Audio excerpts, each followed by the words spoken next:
Welcome back everyone, it's Charlie. This is going to be my Rick and Morty Season 4 Episode 2 video, The Old Man in the Seat, all about Rick's special Zen place. I'm doing Easter egg videos for all the episodes this season. If you're new to the channel, be sure to subscribe to get everything. We do a merch giveaway every week too. I'll name a new winner at the end of this.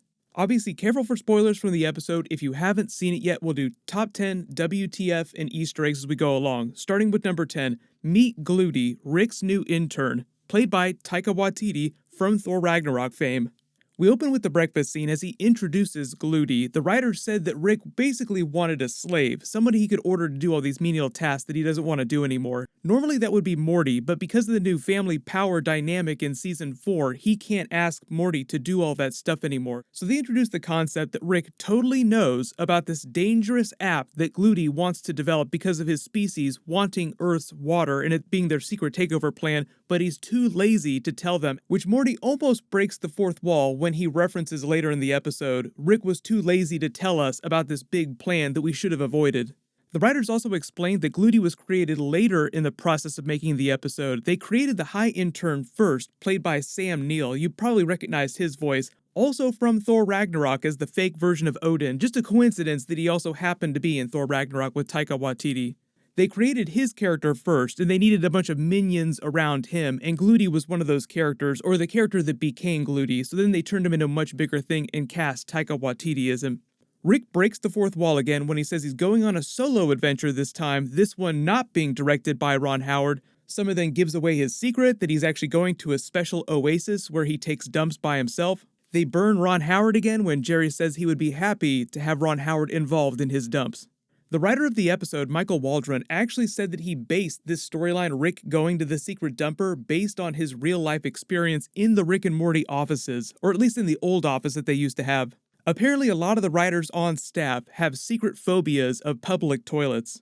But number 9, Rick's secret Zen planet of isolation. They actually called the planet Omega 2, just a special oasis of solitude. Very huge change from the normal chaos that you would find Rick in.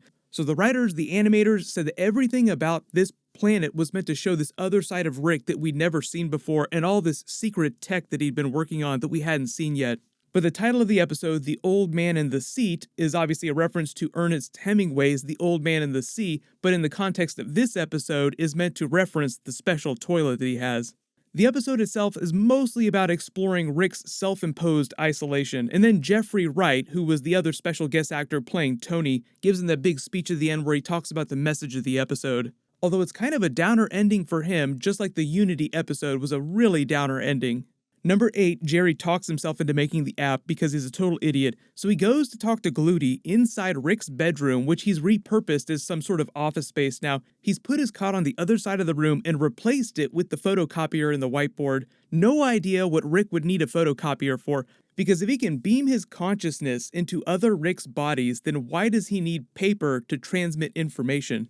Really, I think the reason is just part of this big intern joke running through the episode. The whole idea that everyone from Gluty's race is a different level of intern, and typically you see interns doing really menial, slave-like tasks. Number 7, Rick versus the intruder. So it kind of goes into Terminator mode after he finds that broken branch, and you see him analyzing everything, going all Sherlock on it. They reveal that everything in this environment is just like Beth's secret place that he created for her. He made this entire planet. There are robotic animals everywhere. He has a special secret underground lair control room, and they said that this is also supposed to feel very different from Rick's normal inventions, where normally his inventions seem kind of haphazard. Like you look at his spaceship, it's very advanced, highly functional, but it's cobbled together and it looks kind of like a piece of junk. But because they were using this planet to show a completely different side of Rick, they wanted this space to look like Elon Musk designed it. Super clean, super zen, hyper advanced design language. But I love the idea that he just scrolls through all these dumps and spends the rest of the episode carrying around Tony's dump to deliver to him when he finally tracks him down. But number 6, WTF, they make the app and they use Summer's storyline is mostly a joke about how people give away their lives to algorithms and apps, letting tech companies make their choices for them, despite the fact that most of the apps themselves are pretty terrible, as evidenced by all the matches that she was with.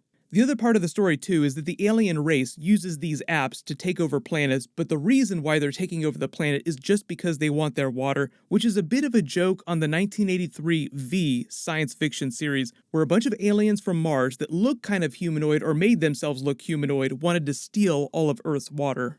So Summer and most of the rest of Earth's population spend the next week within the episode trying to bone everyone that the app tells them they're a match for, which is also a parody of pretty much every dating app ever.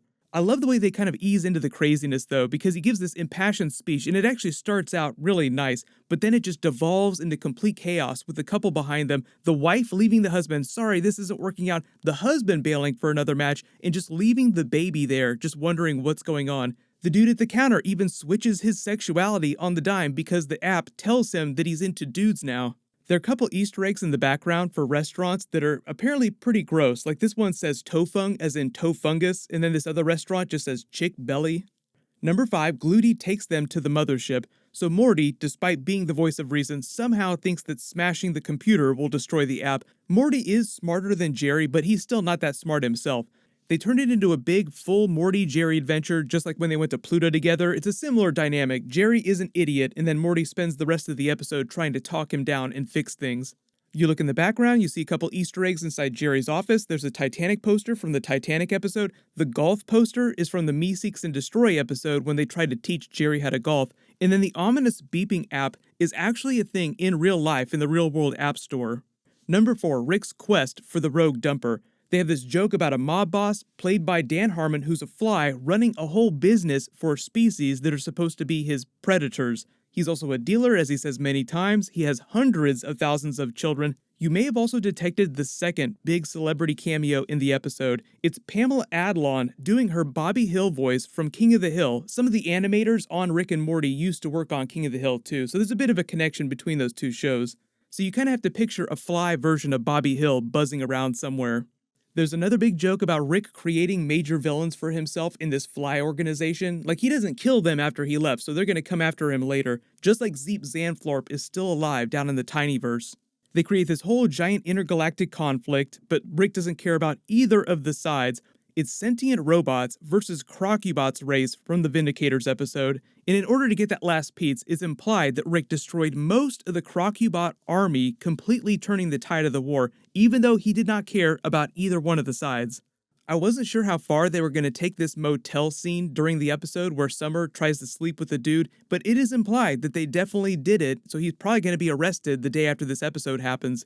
But you start to see how terrible the app actually is when she starts to hate the dude who starts snoring too loudly so she can't sleep until it finds her another match, and it just continues on and on. Each new match winds up being super terrible. They do a bit of a parody of The Graduate or any wedding movie where she rushes to stop her next match from getting married. No, don't marry that person, be with me. It erupts into chaos, and a bunch of people start flipping the genders that they're into. Summer is now into women. She runs off with that woman and gets on the plane, but finds that she's disgusted with her when she takes her shoes off and starts picking through her toes on the airplane. Beth shows up, and it completely devolves into the airport battle from Captain America Civil War between the two of them as they fight until Gluty saves the day, throwing up a paywall. Turns out all it takes to get people to stop using dangerous apps is to make them pay money for them. But number 3, Jerry and Morty versus the Monogatrons. As I said, the High Intern was played by Sam Neill. They created his character first during the episode, and then the rest of these other little people around him. The whole joke about their race, though, is that he spends this big villain monologue explaining how they've mastered committed relationships, but when they don't get their basic water needs, his own relationship crumbles with his wife, which is just the writers saying that no one has truly figured out perfect relationships and everybody is kind of bad at it. Number 2, though, Rick versus the Rogue Dumper. So you also probably recognize this voice, too. Jeffrey Wright from Westworld is doing the voice of Tony. He's also going to be the voice of Marvel's Watcher in their What If series that's going to debut during 2021, so he's all over the place. They kind of have a bonding moment over dead wives because Rick's also lost his wife, even though it hasn't been confirmed that she's dead. We just know that she's gone. There's still a lot of theories about what happened to Rick's wife. They reveal that Rick is really lonely and doesn't actually want to kill Tony, despite leaving the most elaborate middle finger device ever. Love the reveal of the giant Rick mech that he uses to sit on Tony. The animators on the episode also said that Dan and Justin spent a lot of time trying to figure out the mechanics of how Rick's giant mechanical butt would work and how they would get Tony into this dream sequence. Big surprise, Tony's fantasy is all about public dumping and strap-ons, so watch out for that. There's a bit of an Easter egg for the Matrix when it's revealed that they're all in those fluid sacks and Rick has just trapped a whole bunch of people that he's caught previously trying to use his dumper without his permission. But number one, WTF, Rick finally decides he's going to let someone close to him and be a friend in the post-credits scene. So he decides to accept Tony as his friend, but he winds up dying, and then after that elaborate sequence on the toilet with the special crown, they kind of end on a downer moment as it seems like Rick is never going to let someone get close to him, and it's a bit like the end of the Unity episode where he feels like he's going to be alone for the rest of his life. They do drop a bit of a funny Beverly Hills reference talking about Texas tea, trying to explain to the woman why she shouldn't eat those laxative chocolates and all that chili. They reveal that Beth was also using the dating app secretly and almost ran away to be with Ted Danson. The post-credit scene is also a bit of a funny Jerry tag, like Jerry's Mindblowers. Jerry goes for a midnight snack and inside the fridge, we find the butter robot, What Is My Purpose?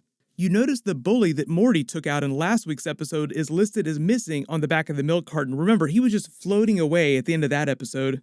And it's revealed that Jerry's fantasy is being a simple water delivery man, but the water is actually called Mountain Sweat, so I wouldn't drink any of that. So let me know in the comments if you spotted any big Easter eggs in the episode that I didn't mention in the video. I will do an episode 3 trailer video in the next day, so look out for that. Congratulations, Benjamin Abruzzo. You're the giveaway winner from my last big Rick and Morty video. Please email me on the About page of my channel so I can get your details. Everyone, click here for my Rick and Morty Season 4 Episode 1 video, and click here for my Star Wars Mandalorian Episode 2 video. Thank you so much for watching. Everybody stay awesome. I'll see you guys tonight.